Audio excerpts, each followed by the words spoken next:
Quanto mais gente desempregada, quanto mais caos houver, mais as pessoas vão aceitar uma nova Então, política. na tua visão, o fim dos tempos está mais perto do que todo mundo imagina. Eu creio que sim. Eu sei assim, pautado nos sinais, claro, você não pode afirmar, a data vai ser essa, vai ser aquela, mas pautado na observação dos sinais, a gente está próximo. Se fosse para você chutar, você acha que o anticristo ele já está vivo? Está vivo. Tá. Você acha? Sim. Está vivo. Se ele já está vivo, está muito perto. Provavelmente. Por que você acha isso? Porque na Irmandade você conhece muitas pessoas, né, que estão sendo preparadas para isso, né? E também quando você concatena com outras profecias bíblicas, né, do 8º rei, por exemplo, Apocalipse capítulo 17. E é uma conexão muito estreita, quando você vê, estuda, você destrincha essa profecia, você vai ver que ela está se reportando ao Vaticano, a criação do Estado do Vaticano, né, e vem toda uma linhagem ali do 8º rei, né, que seria o 8º Papa após o Tratado de Latrão. Né? E aí seria o próximo Papa, não atual, o próximo vai dar apoio ao anticristo. É o que seria uma outra profecia bíblica a esse respeito. Né? E também, principalmente, o que Jesus fala, eu estou às portas. Eu estou às portas em 2018, estamos em 2023, então Jesus está chegando. Mas antes dele vir, vai vir a tribulação, né? As coisas vão piorar um pouquinho, né? Porque a nossa fé tem que ser provada para ser aprovada. Nós vamos passar por um tanque de lapidação. Você é pós-tribulacionista, não? Eu sou mid ou meso. Eu acredito que a igreja vai ser arrebatada no meio da tribulação. Não vamos ficar para a grande tribulação. Porque a Bíblia diz que aquele que tiver seu nome escrito no livro não vai ficar para o dia da ira do Senhor. Né? Então, a hora que o bicho pegar, Jesus vai nos buscar primeiro.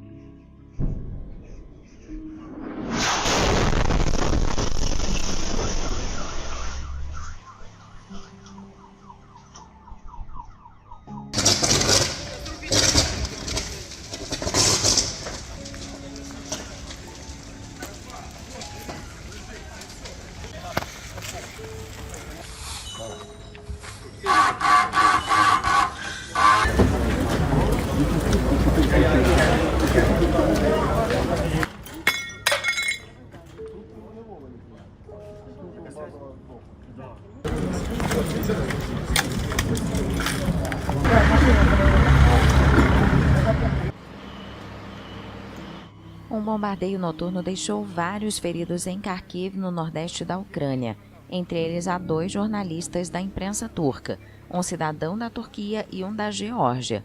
O prefeito de Kharkiv, Igor Tereyov, afirmou que um dos feridos está em estado muito grave e que várias pessoas foram levadas ao hospital.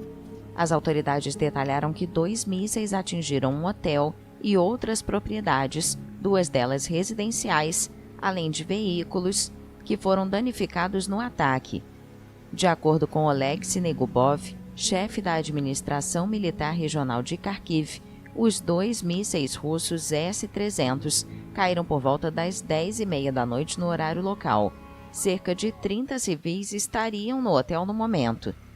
Kharkiv, a cerca de 30 quilômetros da fronteira russa, é a 2ª maior cidade da Ucrânia e é alvo frequente de bombardeios. Os ataques têm sido intensificados nas últimas semanas.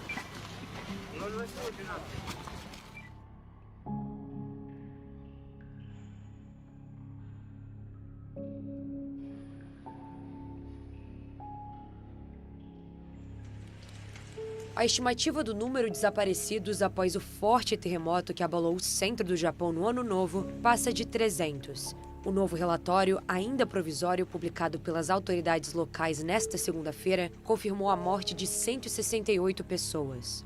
O abalo sísmico, de magnitude 7,5, deixou 565 feridos.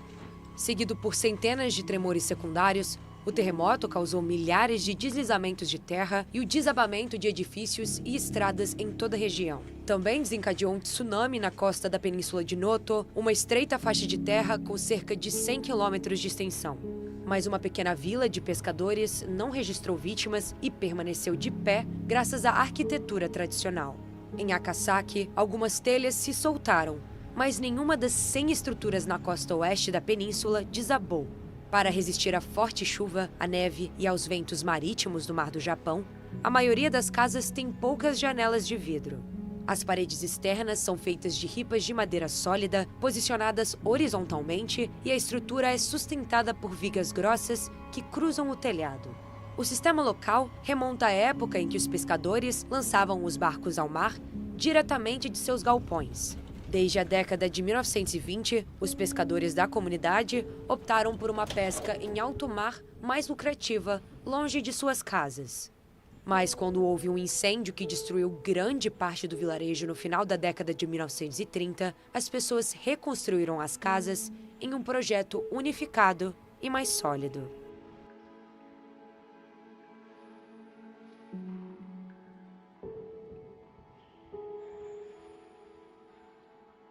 Um relatório do Departamento de Estado americano mostra que cristãos são perseguidos, torturados e até condenados à prisão perpétua pela fé que professam na Coreia do Norte. E nem as crianças estão livres de punições.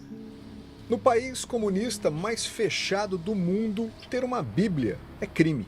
A Constituição da Coreia do Norte afirma que os cidadãos têm liberdade religiosa, mas ressalta que a religião não deve ser usada como pretexto para atrair forças estrangeiras ou prejudicar o Estado ou a ordem social. A lei diz ainda que a construção de prédios religiosos e a realização de cerimônias religiosas devem ser aprovadas pelo Estado. Pessoas que frequentarem reuniões fora das igrejas controladas pelo regime norte-coreano podem sofrer vários tipos de punição, como prisão, trabalho forçado, tortura, deportação e até serem vítimas de violência sexual. Elas não têm direito nem mesmo a um julgamento justo. Segundo o relatório da Assembleia Geral da ONU, os cristãos são considerados, pela ditadura da Coreia do Norte, uma classe hostil e uma séria ameaça à lealdade ao Estado. Já um relatório do Departamento de Estado americano, publicado no ano passado, conta um caso que envolveu a prisão de uma família em 2009 com base nas práticas religiosas e por possuir uma Bíblia. Toda a família, incluindo uma criança de apenas 2 anos, foi condenada à prisão perpétua em campos de prisioneiros políticos. O caso foi relatado em um documento de 2021 de uma ONG que entrevistou 244 vítimas. Uma outra ONG estimou no mesmo ano que a Coreia do Norte manteve de 50 mil a 70 mil pessoas na prisão apenas por serem cristãs. O governo americano diz que a falta de acesso ao país já dificultava as operações de socorro e ajuda e que a situação piorou durante a pandemia, quando o regime norte-coreano impôs controles ainda mais rígidos nas fronteiras. Mais de 360 milhões de cristãos sofreram algum tipo de perseguição religiosa em 2022. O levantamento é da organização não governamental Portas Abertas, que anualmente divulga números sobre ataques a cristãos em todo o mundo. As ocorrências foram registradas em pelo menos 76 países. A maior parte na Coreia do Norte, considerado pela organização o pior local do planeta para um cristão. Na sequência estão países como Somália, Iêmen, Paquistão e Afeganistão. No total, mais de 4.500 cristãos foram presos e pelo menos 5.600 morreram simplesmente pelo fato de serem cristãos. O número de igrejas fechadas, atacadas ou destruídas passou de 2.100. Nas Américas, Cuba é o país onde mais cristãos são perseguidos. O governo de esquerda cubano costuma prender religiosos que não concordam com o regime. Um relatório do Departamento de Estado americano mostra que cristãos são perseguidos, torturados e até condenados à prisão perpétua pela fé que professam na Coreia do Norte. E nem as crianças estão livres de punições. No país comunista mais fechado do mundo, ter uma Bíblia é crime. A Constituição da Coreia do Norte afirma que os cidadãos têm liberdade religiosa, mas ressalta que a religião não deve ser usada como pretexto para atrair forças estrangeiras ou prejudicar o Estado ou a ordem social. A lei diz ainda que a construção de prédios religiosos e a realização de cerimônias religiosas devem ser aprovadas pelo Estado. Pessoas que frequentarem reuniões fora das igrejas controladas pelo regime norte-coreano podem sofrer vários tipos de punição, como prisão, trabalho forçado, tortura, deportação e até serem vítimas de violência sexual. Elas não têm direito nem mesmo a um julgamento justo. Segundo o relatório da Assembleia Geral da ONU, os cristãos são considerados, pela ditadura da Coreia do Norte, uma classe hostil e uma séria ameaça à lealdade ao Estado. Já um relatório do Departamento de Estado americano, publicado no ano passado, conta um caso que envolveu a prisão de uma família em 2009, com base nas práticas religiosas e por possuir uma Bíblia. Toda a família, incluindo uma criança de apenas 2 anos, foi condenada à prisão perpétua em campos de prisioneiros políticos. O caso foi relatado em um documento de 2021 de uma ONG que entrevistou 244 vítimas. Uma outra ONG estimou no mesmo ano que a Coreia do Norte manteve de 50 mil a 70 mil pessoas na prisão apenas por serem cristãs. O governo americano diz que a falta de acesso ao país já dificultava as operações de socorro e ajuda e que a situação piorou durante a pandemia, quando o regime norte-coreano impôs controles ainda mais rígidos nas fronteiras.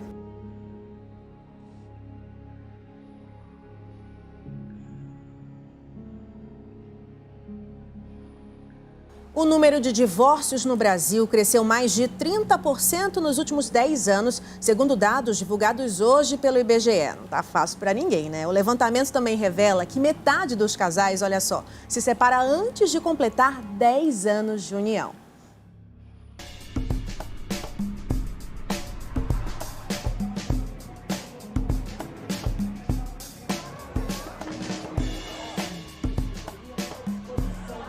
Qual é o motivo da vinda de vocês aqui hoje? É particular, irmão, eu não vou falar nada. Isso, tem que falar? Resolver a questão de divórcio. Divórcio litigioso. Divorciar, que eu quero casar de novo. Vim tirar a certidão, a segunda vez a certidão das minhas filhas. E só isso? E tirar o divórcio. Casais de Águas Lindas de Goiás estão neste atendimento da Defensoria Pública para colocar um ponto final no casamento. É o mutirão do divórcio. E por que a relação não deu certo? Não gosto de entrar nesse detalhe não, sabe? Não tinha maturidade suficiente para um relacionamento como um casamento. Acho que eu não nasci para casar, não. Rotina. Ficar só em casa, trabalho, casa, não sai, não curte a vida a dois, entendeu? E como tá a relação de vocês hoje? Como que vocês se dão bem ainda? Conseguem dialogar? Teve traição. Ciúmes possessivos, pisar em coisas que eu valorizava muito, né? Mas teve traição da parte de quem? Ele. As escolhas, os propósitos, entendeu? Não coincidem. Após o auge da pandemia, os casamentos voltaram a crescer no Brasil, mas o número de divórcios está batendo recorde. É o mais alto em 10 anos. E quem que pediu o divórcio aqui de vocês dois? Eu. Você? Por que o senhor... Não tinha mais como reconciliar. Não tinha mais como a gente reconciliar. E como que é o diálogo, assim, nesse momento?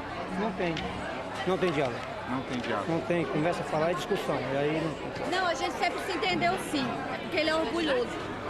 Foram 26 anos de casamento. Depois de um ano separados, Pedro e Silene decidiram se divorciar. Mas o que aconteceu para o casamento ter acabado? Ela vai te responder. Eu traí ele, e aí agora ele é orgulhoso e não aceitou. Se fosse com você aceitava? Aí é uma questão pessoal, né? Mas comigo não é assim. Traição pra mim é sinal de relacionamento. Hoje o sentimento é pouco, não vou mentir.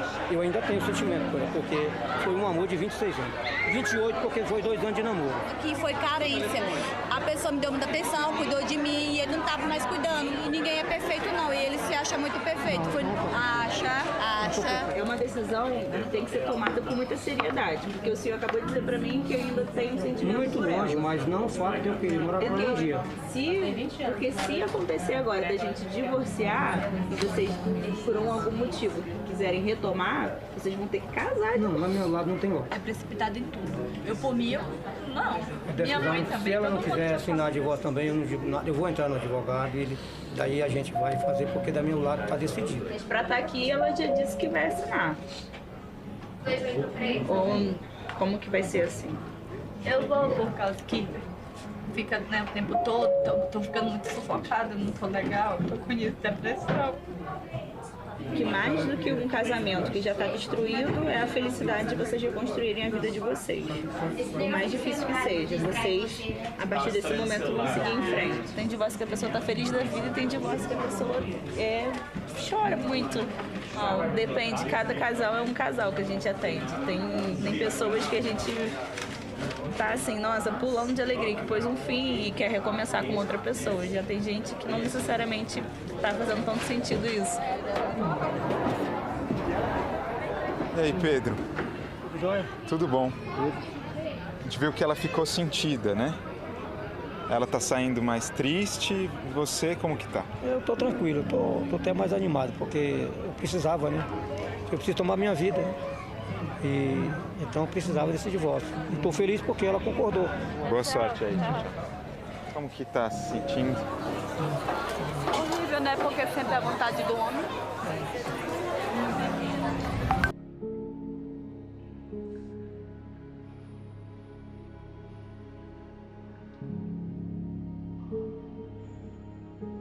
Jesus se assentado no Monte das Oliveiras, os discípulos dirigiram-se a ele em particular e disseram: Dize-nos, quando acontecerão essas coisas? E qual será o sinal da tua vinda e do fim dos tempos? Jesus respondeu: Cuidado que ninguém os engane, pois muitos virão em meu nome dizendo: Eu sou o Cristo, e enganarão a muitos. Vocês ouvirão falar de guerras, de rumores de guerras, mas não tenham medo. É necessário que tais coisas aconteçam, mas ainda não é o fim. Nação se levantará contra nação, e reino contra reino. Haverá fomes e terremotos em vários lugares. Tudo isso será o início das dores. Naquele tempo muitos ficarão escandalizados, trairão e odiarão uns aos outros. E numerosos falsos profetas surgirão e enganarão a muitos. Se então alguém lhe disser: Vejam, aqui está o Cristo, ou ali está ele, não acreditem. Pois aparecerão falsos cristos e falsos profetas que realizarão grandes sinais e maravilhas, para, se possível, enganar até os eleitos. Veja que eu os avisei antecipadamente. Assim, se alguém lhes disser: Ele está lá no deserto, não saiam. Ou ali está ele, dentro da casa, não acreditem. Porque assim como o relâmpago sai do oriente e se mostra no ocidente, assim será a vinda do Filho do Homem. E estão todos preparados? Falsos cristos, profecias se cumprindo. Quando o Senhor Jesus Cristo esteve na terra, ele profetizou que viriam falsos cristos para enganar o povo, aqueles que não buscam o entendimento verdadeiro do Espírito Santo. Desde muito tempo atrás, eles vêm aparecendo e fazendo seus discípulos. No século XIX, apareceu alguns. Em 1834, John Nicholson, rebelde contra o governo, dizia ser o salvador do mundo e a reencarnação de Jesus Cristo. Foi morto por soldados britânicos na Batalha de Busson Wood, em 31 de maio de 1838, na cidade de Kent, Inglaterra. Arnold Potter apostatou da Igreja dos Santos dos Últimos Dias, os chamados Mormons. Depois de sair, ele afirmava que o Espírito de Jesus Cristo entrou em seu corpo e ele se tornou Potter Cristo, filho do Deus vivo. Morreu numa tentativa de subir ao céu ao pular de um penhasco. Bahá'u'lláh, nascido numa família muçulmana xiita em 1844, afirmou seu cumprimento profetizado e prometido de todas as grandes religiões. Ele fundou a FEBAI em 63, que tem seguidores até hoje em todo o mundo. William Davis, líder da seita Reino dos Céus, localizada em Walla Walla, Washington. Ele ensinava seus seguidores que era o arcanjo Miguel, mas já havia vivido como Adão, Abraão e Davi. Quando seu filho Arthur nasceu, em 11 de fevereiro de 1868, Davis afirmou que a criança era a reencarnação de Jesus Cristo. Quando David, o segundo filho de David, nasceu, em 69, ele passou a dizer que era o Deus Pai. Santa loucura. Mirza Ghulam Ahmad, natural da Índia, afirmou seu aguardado Mahdi, bem como a segunda vinda de Jesus, o Messias prometido do final do tempo. Ele foi a única pessoa na história islâmica que alegava ser ambos. Afirmava ser Jesus, no sentido metafórico, em caráter. Fundou o movimento Ahmadiyya em 1889, alegando ser comissionado por Deus para reformar a humanidade. Lord Pennickboy, fundador e líder de uma seita na Holanda, que dizia ser o corpo ressuscitado de Jesus Cristo. Já no século XX apareceu outros dizendo ser a encarnação de Jesus. Haile Selassie, muito conhecido aí no reggae, ele não dizia abertamente ser Jesus, mas o movimento Rastafari, que surgiu na Jamaica durante os anos 1930, acredita que ele é a segunda vinda. Incorporou isso quando se tornou imperador da Etiópia, defendendo ser a confirmação do retorno do Messias no livro de Apocalipse. Também é chamado de Jah Rastafari. E os seguidores do movimento Rastafari dizem que ele deve retornar uma segunda vez para iniciar o dia do julgamento. A seita continua crescendo em partes graças a grupos de reggae e teria cerca de 1 milhão de seguidores. Ernest Norman, um engenheiro elétrico que fundou a Academia Unários da Ciência em 1954, dizia ser a encarnação terrena de um arcanjo chamado Rafael, mas já vivera na Terra como outras figuras notáveis, incluindo Confúcio, Sócrates e Jesus. Faleceu em 1971, mas a Unários ainda se mantém e oferece terapia de vidas passadas para curar todo tipo de mal. Krishnaventa, fundado da seita Fonte da Sabedoria, Conhecimento, Fé e Amor, na Califórnia, no final de 1940. Já em 48, declarou que ele era o Cristo, o novo Messias, e que chegou à Terra vindo do planeta Neófrates, já extinto. Foi assassinado por 2 ex-seguidores, descontentes que o acusavam do mau uso do dinheiro da seita e de ter abusado de suas esposas. Ham Chang-hong, sul-coreano que fundou a Igreja de Deus Nova Aliança da Páscoa em 1964, que se tornou a Sociedade Missionária Mundial de Deus. Ele seria a segunda vinda de Jesus e depois passou a se declarar o próprio Deus Pai. Sun Myung Moon, mais conhecido como Reverendo Moon, fundador da Igreja da Unificação, ensinava a ser o Messias e a segunda vinda de Cristo, cumprindo a missão inacabada pelo Jesus bíblico. Os membros da Igreja da Unificação ainda consideram o Reverendo Moon e sua esposa Hak Jun-han os verdadeiros pais da humanidade, Adão e Eva restaurados à sua plenitude. Jim Jones, fundador do Templo dos Povos, inicialmente um líder protestante, passou a se dizer reencarnação de Jesus, Akhenaton, Buda e o Divino Pai. Alegando perseguição religiosa nos Estados Unidos, levou seus seguidores para Johnstown, na Guiana, onde organizou um suicídio coletivo dia 18 de novembro de 1978. Foi uma barbárie. Marshall Ape White, fundador da seita Portão do Céu, usou a internet para se declarar Jesus Cristo e reunir seguidores. Todos cometeram suicídio coletivo dia 26 de março de 1997, quando passou pela Terra o cometa Hale-Bopp. Eles acreditavam que iriam se encontrar com ele no céu, pois na verdade seria uma nave espacial que veio buscá-los. Wayne Bent, seu verdadeiro nome é Michael Travis, fundador da igreja O Senhor é Nossa Justiça. Ele afirmava que era a personificação de Deus e a divindade e a humanidade combinada. Iniciou sua seita em 89, quando convenceu alguns adventistas do sétimo dia a abandonarem a igreja e segui-lo numa vida sem pecados. A partir de 2000, disse ter ouvido Deus dizer: "Você é o Messias". Foi condenado à prisão em 15 de dezembro de 2008 por abuso sexual a menores. Arif Mohamed, também conhecido como Ayapin, fundou a seita Reino dos Céus na Malásia. Deve ser lá que tem o Tuyuyu da Malásia, né? Em 1975, seita que foi logo proibida pelo governo. Ele afirmava a seus seguidores ter contato direto com os céus, sendo considerado a encarnação de Jesus, bem como Shiva, Buda e Maomé. Matayoshi Mitsu, um político conservador japonês, que em 97 criou o Partido Mundial da Comunidade Econômica, com base em sua convicção de que ele é Deus e Cristo. De acordo com seu programa, ele iria fazer o último julgamento como Cristo, mas dentro do sistema político atual. José Luiz de Jesus Miranda, porto-riquenho fundador e líder da igreja Crescendo em Graça, afirma que o Cristo ressuscitado se apossou do seu corpo em 1973, quando 2 espíritos lhe avisaram disso. Anunciou que passaria por uma grande transformação em 2012, tornando-se imortal. Sua morte em decorrência de um câncer não é confirmada pela igreja, que conta com 710 centros de culto em 25 países. Shoko Asahara fundou o controverso japonês grupo religioso Aum Shirikyo em 84. Ele declarou ser o Cristo e o Cordeiro de Deus. Seria o único só mestre do Japão plenamente iluminado. Ficou famoso quando realizou um ataque de gás sarin no metrô de Tóquio em 95. Foi preso e condenado à morte.